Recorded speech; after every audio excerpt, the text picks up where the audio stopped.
আমাদের ভাড়া হচ্ছে 315 টাকা। সরকারের নির্দিষ্ট এটা হচ্ছে মহাখালী থেকে মামেশিন, কোন পরিবহন? এটা হচ্ছে শৌখিন পরিবহন। এটা কি 300? এটা কি ঈদ উপলক্ষে? এটা আপনার একদম আমাদের চার্জ তো সবই আছে, এটা সব সময় ভাড়া, কিন্তু আপনাদের সাথে বাজার খারাপ থাকে তখন 50 কমে নেই, 100 কমে নেই, 50 কমে নেই, এরকম বেশ করে নিয়ম লাগে। বাজার খারাপ, কিন্তু যাত্রী নাই। তো ভাড়া 315 টাকা ভাড়া। 15 টাকা ভাড়া 200 করে ভাড়া 200 করে। আমি সবসময় আসি, আমার ময়মনসিংহ ফুলপুর, সবসময় আমি শৌখিন আসি, ভাড়া রানিং ভাড়া 200 করি। কারণ সরকারের ভাড়া যায় না, কিন্তু আগে ভাড়া 200 করে ছিল আর কি, রানিং ভাড়া 200 করে ছিল।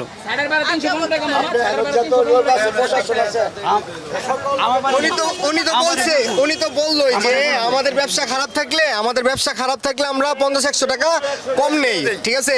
আর এখন ঈদ উপলক্ষে আমাদের জেনুইন ভাড়া হইতেছে 315 টাকা, আর ঈদ উপলক্ষে আমরা 300 টাকা নেওয়ার কারণ হচ্ছে আমরা ওই মোড়া থেকে খালি গাড়িটা নিয়ে আসা লাগে।